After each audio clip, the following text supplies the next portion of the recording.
अस्सलाम वालेकुम वरहमतुल्लाहि वबरकातुहू। सैयद जवाद हुसैन शाह अल-गवासी उनके साथ आपको खुशामदीद कहता है। हज़रत अब्दुल्ला अल-महज़ के ऊपर हमारे गुफ्तगू का सिलसिला जारी और सारी है और आज हम इसको इख्तिताम की तरफ ले जाएंगे और उनकी शहादत पर अपनी गुफ्तगू को ख़त्म करेंगे। इत्तिफाक देखिए कि आज 21 रमज़ान है और हज़रत अली मुर्तज़ा शेर खुदा करमल्ला वजहू का योम शहादत भी है।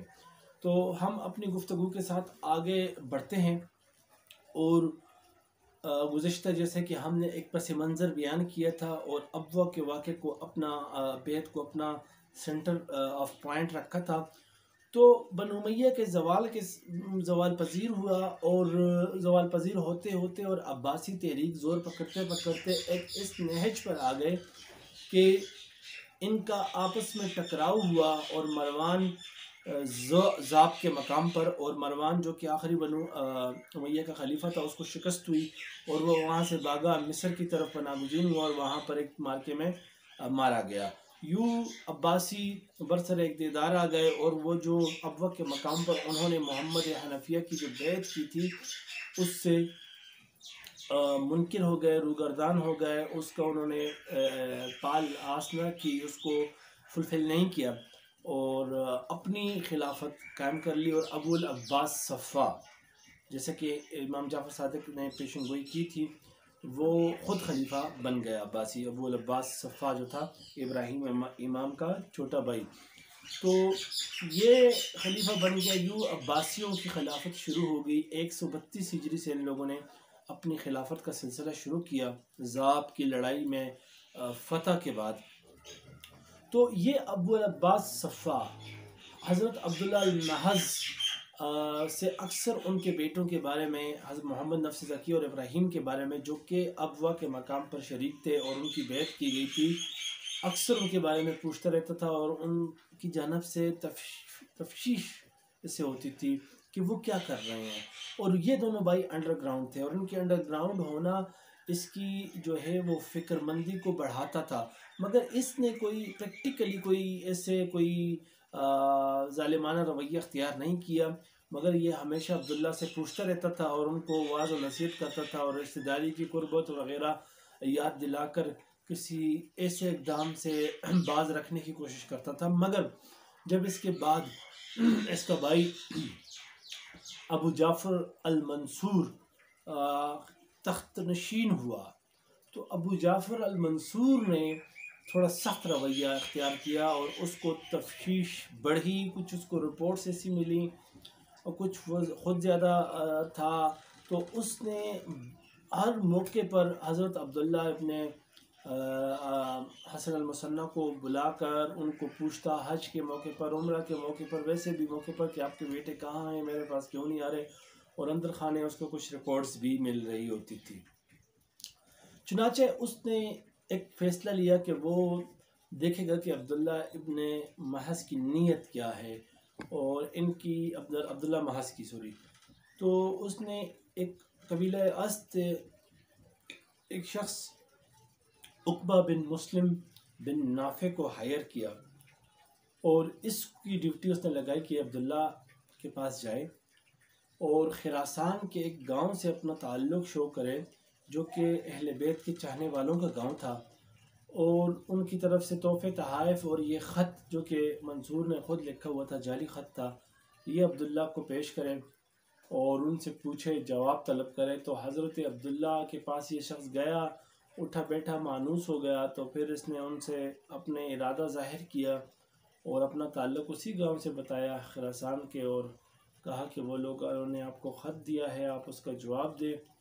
तो उसने अब्दुल्ला ने कहा कि मेरा जवाब क्या होगा और मैं क्या जवाब दूंगा, मैं जवाब ख़त नहीं लिखूंगा, लेकिन तुम भी मेरा जवाब हो तो तुम उनको मेरी तरफ से जाकर बताओ कि मेरा बेटा मोहम्मद फ़लाँ मकाम से और फ़लाँ दिन को जो है वो ख़ुरूज करेगा। तो ये लोग तैयारी पकड़ें। तो ये सुनकर उक़बा बिन मुस्लिम बिन नाफ़े का काम पूरा हो गया और वो अबू जाफ़र मंसूर के पास आया और उसको हाल और अहवाल बयान कर लिए। 140 हिजरी में जब हज पर मंसूर आया, मक्का को आया, तो वादी ओतास में, ये मक्का के करीब एक वादी है, इसमें ये अब्दुल्ला अल-महज़ भी इसके साथ थे। तो खाने के वक्त खाने पर की मेज़ पर इसने खाना थोड़ा डिले करवाया और उकबा को कहा कि वो अब्दुल्ला अल-महज़ के सामने आ जाए जब ये उसको कहे, कैसे कि वो उससे नज़रें ना हटा सके। ख़ुद इसने अब्दुल्ला से उनके बेटों के बारे में मुसलसल पूछना शुरू किया और बहुत ज़ोर दिया, और अब्दुल्ला टालते रहे। लेकिन जब अब्दुल्ला की नज़र उकबा पर पड़ी तो वो एकदम समझ गए कि दाल में कुछ काला है और उनका राज जो है वो अफशा हो गया है। तो एकदम वो मुतवज्जे हुए मंसूर की जानिब और मंसूर को कहा कि अमीर, अगर तुम मुझसे मेरे साथ सिला रहमी करोगे तो अल्लाह तुम्हारे साथ सिला रहमी करेगा। इस पर अबू जाफ़र मंसूर बहुत गुस्से हुआ और कहा कि अल्लाह मुझे माफ़ न करे अगर मैं तुम्हारे साथ कोई रहम वाला सलूक करूं। चुनाचे हज़रत अब्दुल्ला को गिरफ़्तार कर दिया गया और उनको बैतुल्ला के पास मरवान के मकान में रखा गया। तो ये बहुत सख्त कंडीशन थी। और मोहम्मद जो हज़रत अब्दुल्ला के जो दीगर रिश्तेदार थे, भाई थे, यूँ अब्दुल्ला कैद में थे। तो हसन अल-मुसन्ना को भी कैद कर दिया गया, इब्राहिम बिन हसन अल-मुसन्ना को भी कैद कर दिया गया, और दीगर भी जो उनके रिश्तेदार थे, अली अल आबिद और इनके फ़र्जंदान जो को है, इन हजरात को भी कैद करते गए। तो यूँ बनी हसन इस मकाम पर कैद में डाल दिए गए। और मोहम्मद नफ्स ज़किया यहया बिन अब्दुल्ला बिन हसन की वालिदा के पास, जो उम्मे यहया के नाम से मौजूद थी, वो गए और उनको पैगाम दिया कि वो जाकर अब्दुल्ला को पैगाम पहुँचाएँ कि ज़्यादा आले रसूल के कत्ल होने से बेहतर है कि एक कत्ल हो जाए, लिहाजा मैं गिरफ़्तारी भी दे देता हूँ और मैं शहीद हो जाऊँगा ज़्यादा से ज़्यादा, मगर इतने ज़्यादा लोगों से तो ये बेहतर होगा कि मैं अकेला मारा जाऊँ। इस पर अब्दुल्ला ने उनको मना किया और कहा कि बात ये नहीं है, एक और ज़्यादा के कत्ल होने की बात नहीं है, बात ये है कि हम अल्लाह के हुजूर जो है ये बात पेश रख सकते हैं कि हम में से ऐसे लोग थे जिन्होंने इस चीज़ के लिए कोशिश की और हक़ को नाफिज करने के लिए अपनी जानें देते रहे। तो असल बात ये है, इस वक्त इस जगह पर अब्दुल्ला को, हज़रत अब्दुल्ला अल-महज़ को इस कदर हालत ज़ार में रखा गया था कि जब उम्मे यहया ने आपको देखा तो उन्होंने चीख मार कर रोना धोना शुरू कर दिया। और इस पर अब्दुल्ला ने उनको कहा कि अल्लाह की बंदी, सब्र से काम लो, मैं यहाँ इतने मज़े में हूँ और मुझे ऐसी नींद यहाँ पर आती है कि ऐसी नींद मुझे कभी घर पर नहीं आई। इसके बाद इसी कैद के दौरान हसन बिन ज़ैद जो है वो हज़रत अब्दुल्ला से मिलने गए ताकि उनसे कोई तफ्तीश करें, उनको समझाएं बुझाएं और उनको कायल कर लें कि वो अपने बेटों के मुतालिक बताएं। मगर अब्दुल्ला ने उनको जवाब दिया कि मैं जानता हूँ आप मेरे पास क्यों आए हैं, और मेरा इम्तिहान तो हज़रत इब्राहीम के इम्तिहान से भी सख्त है कि आप मुझसे ये चाहते हैं कि मैं अपने 2 बेटों को ज़िबा होने के लिए मंसूर के आगे डाल दूँ। मैं हरगिज़ ऐसा नहीं करूँगा। तो इसी दौरान जो रियाह बिन उस्मान नामी एक शख्स जो था, वो आप हज़रत अब्दुल्ला पर मामूर हुआ, और वो जब उनके पास आया तो उसने बड़ी सख्त गुफ्तगू की और कहा कि मैं आपके साथ कोई नरमी पेश नहीं आऊँगा, मैं आपके साथ बहुत सख्ती करूँगा। तो हज़रत अब्दुल्ला ने उसको जवाब दिया कि मुझे पता है कि तुम्हारा जो ताल्लुक़ है वो वही ताल्लुक़ है कि जो एक जानवर को ज़बह करने वाला ताल्लुक़ है, तो तुम ज़बह करोगे मुझे तो और क्या करोगे ज़्यादा से ज़्यादा। तो आपकी बेनियाज़ी और आपका इस बात को कहने का अंदाज़ इस कदर जलाल वाला था, शायद मेरे अल्फाज एग्जैक्टली उस जलाल को रिप्रेजेंट नहीं कर रहे कि जिस जलाल से हज़रत अब्दुल्ला ने ये अल्फाज कहे। शायद वो सिनेरियो ऐसा था, हज़रत अब्दुल्ला की शख्सियत ऐसी थी कि रियाह पर बिन उस्मान पर जो है रिक्कत तारी हो गई, कपकपी तारी होगी, और वो कांपता हुआ हज़रत अब्दुल्ला से निकला। तो चुनाचे जब हम तारीख़ की तरफ रुख करते हैं और बनु हसन के उन कैदियों को देखते हैं कि जिनको यहाँ पर कैद किया गया था, तो उनमें हमें तीन तो ये भाई मिलते हैं, इब्राहीम और हसन और अब्दुल्ला बिन हसन अल-मुसन्ना। इसके अलावा इनका चौथा भाई दाऊद बिन हसन अल-मुसन्ना और उनके दो बेटे सुलेमान और अब्दुल्ला इब्न दाऊद को भी कैद किया गया था। इसके अलावा मूसा, जो मूसा जून के नाम से मशहूर है, अब्दुल्ला के बेटे, वो भी कैद थे। और मोहम्मद नफ्स ज़किया के बेटे अली भी इसी कैद में रहे। और हज़रत इब्राहीम के दो फर्जंद इस्माइल और इसहाक भी को भी कैद किया गया। और हसन बिन जाफ़र और इनके वालिद जाफ़र बिन हसन अल-मुसल्लस को भी यहाँ पर कैदी बनाया हुआ था। और अब्बास बिन हसन अल-मुसल्लस को भी कैदी बनाया हुआ था। और इसके अलावा एक ये तो बनु हसन थे जिनको कैद किया हुआ था। और मज़े की बात यह है कि इसके अलावा एक कैदी और था कि जो बनु हसन तो नहीं था, मगर उनका वो हज़रत उस्मान गनी रज़ी अल्लाह ताला अन्हु का पड़पोता था, मोहम्मद बिन अब्दुल्ला बिन अम्र बिन उस्मान, जिन इनको मोहम्मद बिन अब्दुल्ला अल उस्मानी भी कहते हैं। ये मादरी भाई थे अब्दुल्ला अल महस के, और अब्दुल्ला अल महस को इनके साथ बहुत मोहब्बत थी। इनको भी यहाँ पर कैद किया हुआ था और ये अब्वा की बैत में भी शरीक थे, उस मकाम पर भी ये मौजूद थे हर वक्त। ये अगरचे इनका ताल्लुक़ बनु उमैया के साथ था, मगर ये बनु हाशिम के साथ और अपने भाई अब्दुल्ला अल महस के साथ जो है वो हर वक्त हर जगह मौजूद थे और हर मुसीबत में उनके साथ शामिल थे। 3 साल तक यहीं पर इनको कैद किया गया। तो इसके बाद जब मंसूर रब्ज़ा के मकाम पर आया जो मदीना के करीब है, तो इसने ख़त लिखा रिया को कि बनु हसन के कैदियों को वहाँ पर उसके पास भिजवाई जाए।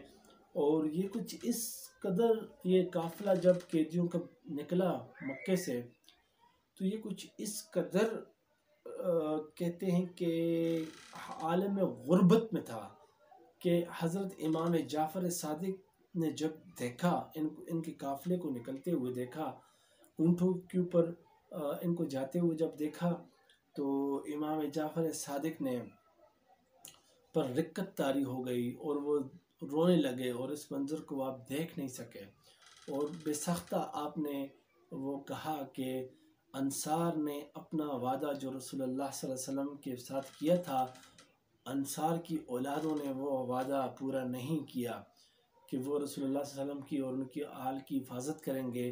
तो ये वादा अंसार की औलादों ने पूरा नहीं किया। तो ये एक वाक़या बड़ा अहम है। तो जब यहाँ पर इसी तरह जो ज़ैनब हैं, जो अलीउल आबिद की वो हैं बीवी थी और हज़रत अब्दुल्ला की बेटी थी, अलीउल आबिद और ज़ैनब को पाकीज़ा जोड़ा कहा जाता था। ये दोनों बड़ी पाकीज़ा शख्सियात थी। तो जब उन्होंने अपने ख़ानदान को यूँ लुटे और पिटे हालत में और गिरफ़्तार हालत में जब देखा और उनके काफ़िले को देखा, तो वो ज़ोर से जो है वो उन्होंने रोना धोना शुरू किया और आह बका और फरियाद की।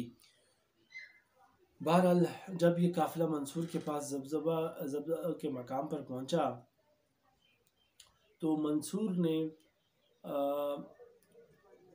मोहम्मद बिन अब्दुल्ला अल उस्मानी को बुलाया। ये कहा जाता है कि बहुत खूबसूरत इंसान थे, चांदी जैसा इनका बदन था, और इनको कोड़े मरवाए और इस कदर मरवाए कि ये जब मंसूर से बाहर निकले तो इनकी रंगत स्याह हो चुकी थी और इनकी आँख से एक कोड़ा लगने से जो है वो खून निकल रहा था और बदन लहू लहू था और कमीज़ इनकी चिपक गई थी बॉडी के साथ। तो ये आए और अब्दुल्ला अल महस के पास बैठे। अब्दुल्ला ने इनको अपने पास इसी हालत में बिठाया। इन्होंने उनसे पानी तलब किया तो अब्दुल्ला अल महस ने फरियाद बुलंद की कि कौन है जो रसूलुल्लाह सल्लल्लाहु अलैहि वसल्लम के बेटे को सैराब करे। इस पर वहाँ पर मौजूद एक खिरासानी अजम ने फिर भी आले रसूल का ख्याल रखा है। तो ये उसकी एक और मिसाल है। एक खिरासानी शख्स मौजूद था, उस खिरासानी शख्स ने पानी पेश किया। अब्दुल्ला अल महज ने वो पानी मोहम्मद बिन अब्दुल्ला अल उस्मानी को पिलाया और फिर ये काफ़िला वहाँ से नजफ़ की तरफ रवाना हुआ। मंसूर ने इसको रवाना किया और रास्ते में इन्होंने कुछ तरतीब ये रखी कि मोहम्मद बिन अब्दुल्ला अल उस्मानी को जो है कि ऊँट को इन्होंने अब्दुल्ला अल महज के ऊँट के आगे रखा ताकि वो उनके ज़ख्मों के ऊपर उनकी नज़र पड़ती रहे सारा रास्ता और उनको जलन महसूस होती रहे और कोफ्त से वो गुज़रे, अज़ियत से वो गुज़रे, यानी कि ये आलम था अज़ियत देने का। इस सफ़र के दौरान मोहम्मद नफ्स ज़किया और इब्राहीम जो थे वो अब्दुल्ला अल महज के पास बद्दुओं के लिबास में आते रहे और उनसे इजाज़त तलब करते रहे कि वो इजाज़त दें कि खुरूज किया जाए, मगर अब्दुल्ला अल महज ने उनको मना किया और उनको कहा कि आप अपनी स्ट्रेंथ को गेन करें, ये न देखें कि हम किस हालत में हैं, आप फुल स्ट्रेंथ के साथ खुरूज कीजिएगा, आधा अधूरा खुरूज कोई फ़ायदा नहीं देगा, फुल स्ट्रेंथ से खुरूज करें। ये मुसीबतें इसलिए हैं कि हम सब्र इख्तियार करें तो हम इनके ऊपर साबिर और शाकिर रहेंगे। तो वो बहरहाल उन्होंने मना किया और इससे हज़रत अब्दुल्ला अल महज की शख्सियत की जो एक पहलू है, कमिटमेंट का पहलू, वो भी सामने निकल कर आता है कि आप किस कदर अपने मकसद पर कमिटेड थे कि आपने बावजूद इस कदर अज़ियतें सहने के जल्दबाजी से काम लेने को तरजीह नहीं दी। अलगरज जब ये काफ़िला मंसूर के पास पहुंचा तो मंसूर ने अब मोहम्मद बिन अब्दुल्ला अल उस्मानी का सर कलम किया और खिरासान में भिजवा दिया और ये मशहूर करवा दिया कि ये हज़रत बीबी फ़ातिमा अस्सलामुल्लाह अलैहा का फ़र्जंद मोहम्मद बिन अब्दुल्ला का सर है। यानी कि वहाँ पर उसने एक पॉलिटिकल टैक्टिक्स इस्तेमाल किया, पॉलिटिकल ग्राउंड्स किया कि लोगों के की जाग बैठ गए जाए कि मोहम्मद नफ्स ज़किया जो है ये मारे गए हैं, शहीद हो गए हैं और उनके साथ जो लोगों की कमिटमेंट है उसमें एक एक कमी आए, एक वो हो जाए। बहरहाल इस चांदी बदन उस्मानी को के साथ बहुत जुल्म हुआ। ज़ाहिर है जो भी अहले बैत के तरफ आता है तो उसको फिर ये अज़ियतें तो झेलनी ही पड़ती हैं। ये तो नबी अलैहिस्सलाम की कुर्बत का नतीजा है कि जो उनसे जितना करीब होगा वो उतना मुसीबत और मुश्किलात का शिकार होगा। बहरहाल जब इन लोगों को ज़िंदान में दाखिल कर रहे थे, हाशमिया का जो एक मशहूर ज़िंदान है नजफ़ और कूफ़ा के नवा में बगदाद के पास, तो अली उल आबिद ने ये अल्फाज अदा किए कि ए अल्लाह, अगर ये मुसीबतें इसलिए हैं कि तू हमसे नाराज़ है तो परवरदिगार हम पर इतनी मुसीबतें नाज़िल फरमा, इतनी मुसीबतें नाज़िल फरमा कि तू हमसे राज़ी हो जाए, इस कदर बस तू हमसे राज़ी हो जा। जब ये हज़रत अब्दुल्ला अल महज ने सुना तो हज़रत अब्दुल्ला अल महज ने उनसे फरमाया कि आप ये क्या बात कर रहे हैं, मैंने अपनी वालिदा फ़ातिमा सुगरा से सुना और उन्होंने अपने वालिद हज़रत इमाम हुसैन से सुना और उन्होंने बीबी फ़ातिमा से नकल किया और उन्होंने रसूलुल्लाह सल्लल्लाहु अलैहि वसल्लम से सुना कि मेरी औलाद में से 7 अफराद फ़ुरात के किनारे दफन होंगे और ना ही पहले उनके मकाम को पहुँचे होंगे और ना ही बाद वाले उनके मकाम मर्तबे को पा सकेंगे, वो इससे आली मर्तबत होंगे। तो बहरहाल ये एक हदीस थी। मंसूर ने एक सफ़ाक तरीन इंसान अबुल अज़हर को इनके ऊपर जो है मुकर्रर कर रखा था। तो एक एक दिन का वाक़या है कि अब्दुल्ला अल महज ने अपने किसी जानने वाले को बुलाया, उसने मिलने की ख्वाहिश की। जब वो आया तो उसने उन्होंने ठंडे पानी की ख्वाहिश की पीने के लिए। जब वो ठंडा पानी लाया तो इस शख्स ने अब जब अब्दुल्ला पी रहे थे तो लात मारी उनके मुंह के ऊपर, जिससे उनके ये सामने के दंदान तक भी शहीद हो गए। तो इस कदर सफ़ाक इंसान था ये। अगर 60 रातों तक ये कैद जारी रही और 60 रात में बाद जो है हज़रत अब्दुल्ला को शहीद किया गया और उनके रफ़क़ा में से भी अक्सर को शहीद किया गया, जिनमें उनके भाई मादरी भाई जो हैं हसन बिन हसन और इब्राहीम बिन हसन को शहीद किया गया। उनके पोते अली बिन मोहम्मद को शहीद कर दिया गया। अली अल आबद बिन हसन अल मुसल्लस शहीद हुए। अब्बास बिन हसन अल मुसल्लस शहीद हुए। और इसी तरह जो है वो बाकी जो इनमें से अफराद थे जो रिहाई पा गए, वो 8 अफराद थे जो कि रिहाई पाए। मूसा बिन अब्दुल्ला मूसल जोन के नाम से जो हैं ये रिहाई पा गए। और इस्माइल व इसहाक बिन इब्राहीम बिन हसन अल मुसन्ना रिहाई पा गए। और इसके अलावा जो है वो हसन बिन जाफ़र और जाफ़र बिन हसन अल मुसल्लस ये दोनों बाप बेटा भी रिहाई पा गए। सुलेमान अब्दुल्ला बिन दाऊद और दाऊद बिन हसन अल मुसन्ना ये भी रिहाई पा गए। ये कुल 8 अफराद थे जो कि रिहाई जिनको मिली, और 7 अफराद उसी जगह पर शहीद हुए। तो अल्लाह ताला इन शहदा की कब्र पर रहम करम और फजल फरमाए। अहले बैत ने इस दीन के लिए बहुत कुर्बानियाँ दी हैं, और ये उन कुर्बानियों में से एक कुर्बानी है हाशमिया के शहदा की, कि जिसको हमने बयान करने की एक साई ना तमाम कोशिश की। ये दीन, ये रसूलुल्लाह सल्लल्लाहु अलैहि वसल्लम की निस्बत, ये अहले बैत की निस्बत, ये मोहब्बत, ये पहचान हम तक मुफ्त में मुंतकिल नहीं हुई। इसको यहाँ तक पहुँचाने के लिए बहुत सी कुर्बानियों से सैराब किया गया है। इसलिए इसकी कदर कीजिए, इन हस्तियों के बारे में जानने की कोशिश कीजिए, उन कुर्बानियों को पढ़िए कि जिनके नतीजे में यह सियादत आप तक और मुझ फ़कीर तक पहुँची है। इसकी कदर जानिए, इसकी कदर व मंजिलत जानिए, और इसको मद्देनज़र रख कर अपनी ज़िंदगी को तरतीब दीजिए। इसको फॉर ग्रांटेड न लें, और इसको हमने क़यामत तक मुंतकिल करना है और दीन हक़ के लिए कुर्बानियाँ देते रहना है। और यही हज़रत अब्दुल्ला अल महज़ की कुर्बानी की जो है वो, और उनकी बिरादरान की कुर्बानी का निचोड़ है जो उन्होंने हमें दिया है। वस्सलाम व रहमतुल्लाहि व बरकातहू।